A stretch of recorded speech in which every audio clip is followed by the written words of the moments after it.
Alright, Stay Spiritual team, James and Justin here with another reaction, and in this one we are going to take a look at the Infographics Show's YouTube video entitled Atheists and Agnostics, How Do They Compare and What Are Their Differences?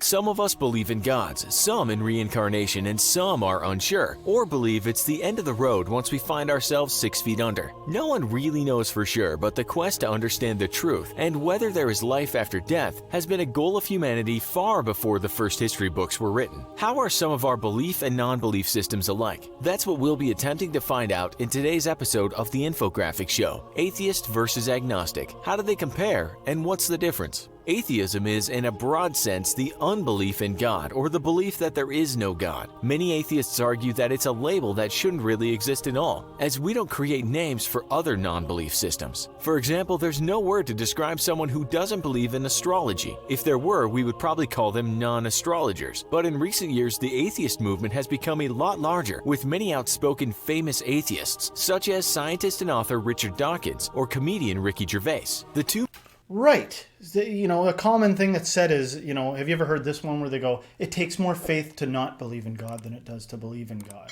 It's Yes. They're the atheist, if I can speak for them, whatever I'm going to, is not saying, I don't not believe in God. I just don't believe in, I'm not actively not believing in God. I just don't actively believe in God the way you're actively believing in God. Yeah. I just don't, that's not a thing for me. Yeah. Right? Which is, in some sense, genius if you can pull that off in a culture that's like, well, you got to believe something. We're like, no, I'm going to not. Yeah. It's like, how do you even, what's up with them? How do they do that? Yeah. Well, you can also get very serious about beliefs, or you can hold them loosely. So in some sense, it's like, I got no problem with like someone being like, I don't believe in God, or someone saying, I do believe in God. Right. It's not necessarily the belief. It's how hard are you holding on to it, and what are you doing with that belief? That matters more in my opinion. But it's got to be frustrating when somebody comes along and is like, so what do you believe in? You're like, I just don't believe in anything. Atheist. Yeah. No, that's what you are. Like, no, I don't want that label. Well, too bad. I'm a pro. I'm a professional, and that's what you are. Yeah. Like, what are you doing? No, I'm not doing that. Yeah. All right. It's good to do. Two main divisions within atheism are often called Gnostic atheism and agnostic theism. Those in the first group state that they definitely know there is no God and can prove it. The second group are people who say that they can't prove it with certainty, but there's most likely no God. In his book, The God Delusion, Richard Dawkins suggests a spectrum of 7 levels of beliefs, from those who believe in God to those who do not. The 7 categories that Dawkins popularized are: 1. Strong theist, which is someone with 100% probability of God being real. In the words of C.G. Jung, I do not believe, I know. 2. De facto theist, a very high probability but short of 100%. I don't know for certain, but I strongly believe in God and live my life on the assumption that He is there. 3. Leaning towards theism, so higher than 50% but not very high. I'm very uncertain, but I'm inclined to believe in God. 4. Completely impartial, spot on 50%. God's existence and non-existence could be both possible. 5. Leaning towards atheism, which is lower than 50% but not very much lower.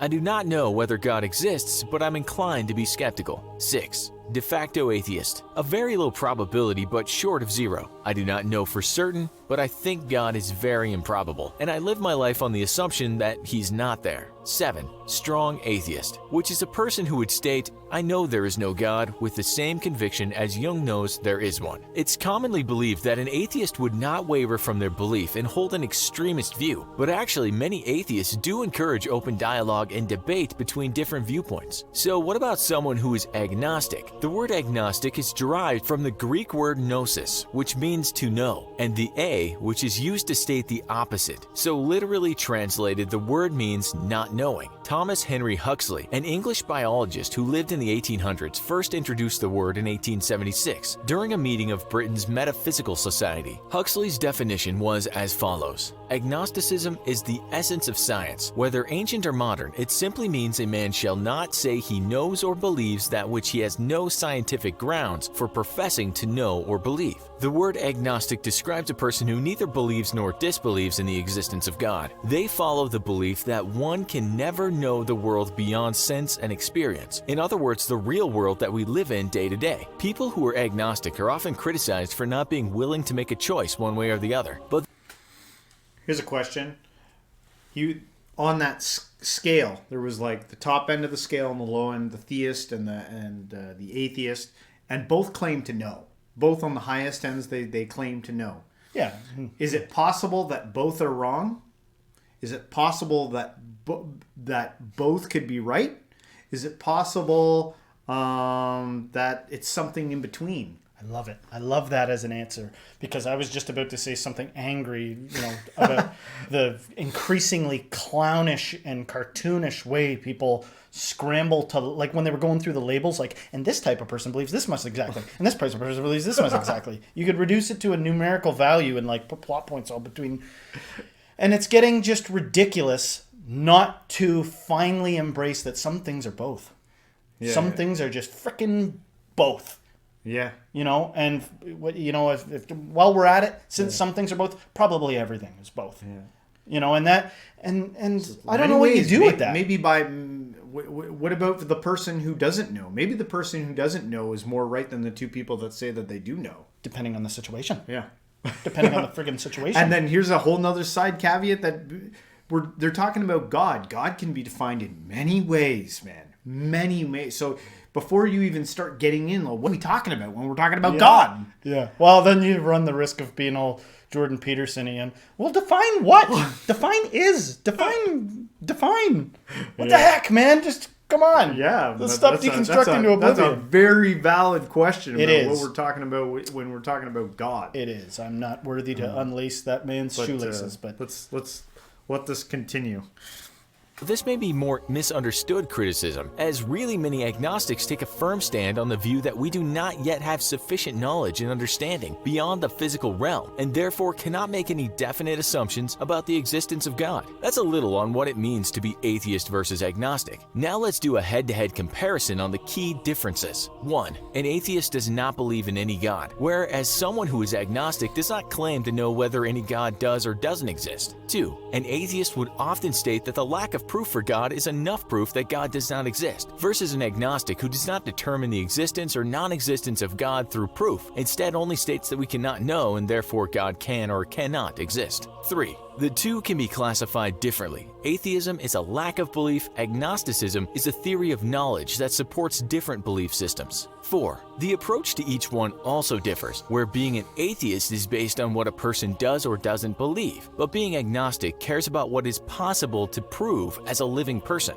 5. Being atheist is often associated with strong convictions that will only change after proof from other views.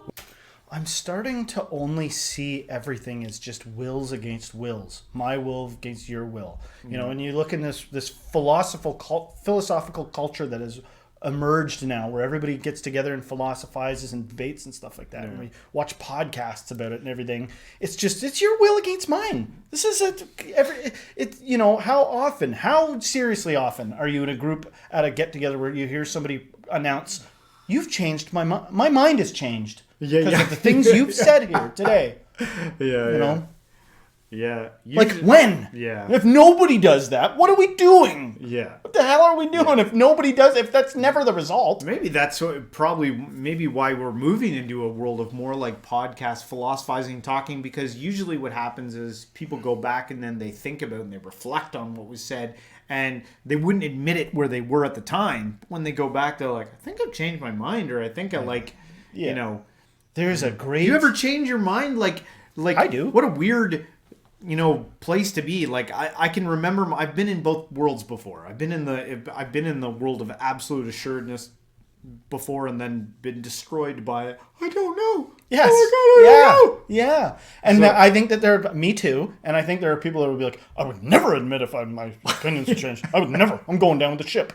Yeah. And I always show those characters like as if I'm judging them, which I guess I can't help but a little bit. But just to be clear, like clearer thought prevails, and I realize that there's a certain intelligence in that. There's a certain like genius in being like, I'm just going to be consistent. I'm not going to flip-flop around with my beliefs. I picked one long time ago and I'm sticking with it. That can be an effective path. Yeah. Well, yeah, there's a whole nother video you could do just on like how a belief system can navigate your life. Heck like, yeah! It determines where you're going to go. So. And I'm not that. Yeah. But as a professional truth seeker, I guess you could say, there's some element of this that is a dog chasing its tail. Yeah. That's like, this thing goes nowhere. You'd be better off to just master a skill. Master a skill and do something. Contribute in some way. No. Which we're doing. I think we are doing.